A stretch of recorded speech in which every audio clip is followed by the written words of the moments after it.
Okay, so in this video, very no nonsense, we're going over the process we use to add 40K MRR to an email marketing agency before ops exploded a little bit. So what we're going over is exactly how to win in saturated markets. This is the key here. Much, much, much more important than this. What we're going over is how to win in saturated markets. This is because obviously with guys like Iman running around promoting, every new business model under the sun, cold emails are getting sent at a record rate thanks to instantly, markets are going to get zapped much quicker than they used to a few years ago. So as a result, we all need to be getting very used to operating in red ocean markets and being able to sell into these red ocean markets. Obviously, it's very easy if you're selling a brand new offer to a brand new niche, but for most people who are in too deep with their current offer and don't want to get shiny object syndrome, the reality is that in the agency game, a red ocean just means the offer is in product market fit. So the reality is most people are selling into red oceans, and that is because stuff is in product market fit. That means it is working. That means there is money there. So if this is your offer, then what you need to do is focus on finding the most profitable wedge at the top of the market so you can capitalize on the product market fit that's occurring better than your competitors. That's the only thing. You're not looking to sell anything new. You just need to capitalize on the product market fit better than your competitors. So for most people, this is the game. That's why I'm making this video. So what we're covering in this video is how to assess the current state of the market and why this is important, how to immediately stand out overnight with just a few slight changes in the offer, the method you can use to charge higher prices, even if your prospect keeps asking why you're different, the biggest problem most agencies ignore, and how to do outbound in a tough market with a limited number of leads. So number one, direct response sales argument and offer positioning is by far the most important piece. It's the highest leverage piece by a mile. What this does is going to reduce the reliance on sales skills. So a lot of agency owners, a lot of B2B companies, they aren't elite sales organizations just quite yet, and they don't have the sales skill that, for example, a typical coaching program might have because they put so much of an emphasis on sales. A lot of the time, the agency owner is just someone who was good at fulfillment or was someone who, sort of fell into their business model, etc. Very, very rare that you get someone that's very good at sales. So what you want to do is reduce the reliance on sales with a good offer and a direct response sales argument. So what this does is it defines the exact state of the market, builds rapport, and builds trust. It also sets you apart from day one because you meet the market where they're at rather than trying to be behind or getting out sophisticated by the prospect, in which case you're never going to close. So as a result, this just makes everything better. So prospects actually respect you. You don't get pushed around on calls. Some of them come to the call warm. Most of them will come to the call warm if you do things right. And we'll talk about that later. Otherwise, you're kind of just the same as everyone else in the market and you're going to get cut.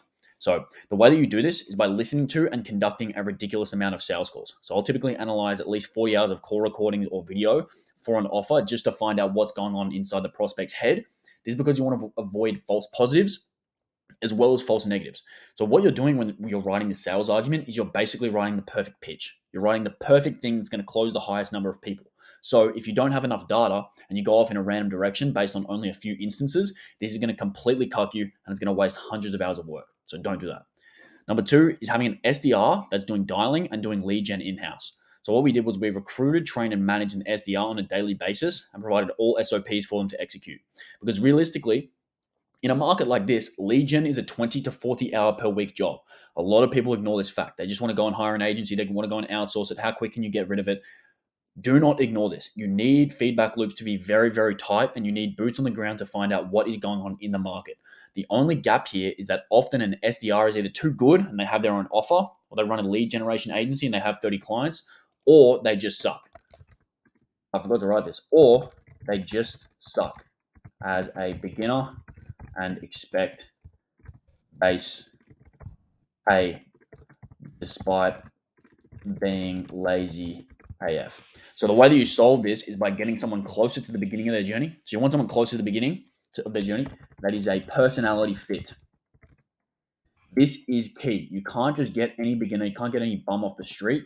You need someone that's going to be a personality fit that you can train and manage. You need them to be coachable because what you're going to do is you're going to train and religiously manage them and scale them up internally. So you need someone loyal. You need someone that's going to be down for the ride. And in this instance, I took care of this personally because of how high leverage this is. So this is literally like, this is so ridiculously important. I can't even stress enough because a leveraged SDR who does dialing, personalized prospecting, personalized looms, manages cold email campaigns, and runs a tight ship with the softwares can book 1 to 5 calls per day easily. This is the end of day tracking we had set up. They were absolutely printing. Number 3, you want to have untapped lead databases and pretty crazy systems because most leads that get found on Apollo They just get emailed by 10,000 people per day. You need to get creative. This is not a good thing. So what you want to do is spend an arm and a leg on data. So you can use the exact same copy, the exact same domains, the exact same deliverability. But if you're hitting leads that get emailed all the time, you're just going to flop. It's that simple. If you hit leads that never get emailed, you can use shit copy and you book meetings. It's ridiculous. Like if you just hit someone that's not getting hit, it's the most obvious thing ever. They're just going to respond so much better. So if you're targeting e-commerce, it's typically a lot harder to get good stats on cold emails. But what we do, we tracked open rates a little bit just to flex that we're getting a bit above industry standard just because the leads are fresher. So we use, this is the same stuff. This is not anything different, but we just use a bit different leads. And basically, we just made a proprietary method of scraping the fresh leads. And we're able to get some nice stats there. So they're nothing insane, but when you consider that the copy is just regular and basic, the offer is pretty commoditized. Like it's pretty trash offer, to be honest. No disrespect. It's a very commoditized offer. It's not anything new. The case studies weren't blowing anyone out of the water. It's pretty impressive that just purely based on the leads, we can get some decent stats. And again, this isn't anything to write home about.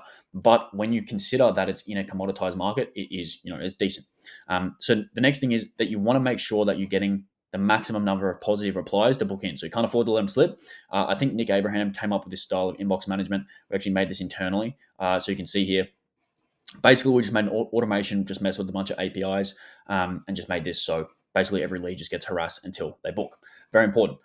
Number 4 is people aren't going to volunteer to consume all your stuff. So you need a sales process. So you need to actually sell them on why it's even worth their time to go through your stuff. They're not just going to volunteer to go through, a 50-page doc, 60-page doc, watch all your videos, etc. You need some type of reasoning, some type of sale that occurs. It's an offer to give their time in exchange for consuming whatever document it is. So if you don't pitch it right, it's not going to work. It's the same as any funnel. So you want to start with something that's a low friction and then go and continually build trust over time. So what's the point of the doc? What's the point of putting all this effort into learning the market, etc., if no one's going to read it? So again, what you want to do is reduce the reliance on sales skill and just do this once and do it right. Put them through the process, get them coming to the call warm, and get them closed on that first or second call. Very simple. The 5th thing is that you need sales skill. You can't dodge this. People will jump through hoops to dodge the fact that they need to get good at sales, but when everything is equal, the person who's the best at sales is always going to win. Because of how sophisticated the market is, constant frame battles go on, constant commodity frame battles go on. And what we wanted to do was have a big focus on sales training and make sure that the founder was sharp for these calls. Because literally, like, how many sales calls do you want to book without closing anything? This is what I say. Like, it's pretty crazy how low the industry rates are for sales calls. So now he's piffing 7 to 10K deals easily. So he's doing setups as well as the 40K MRR. That's not even included. But you want to do setup deals too. Because this is basically the process. If you use this, you're going to print. Obviously, there's a lot of other stuff that goes into it. This is just sort of the broad stroke. Hopefully this was helpful. If you want me to do this for you, see you there.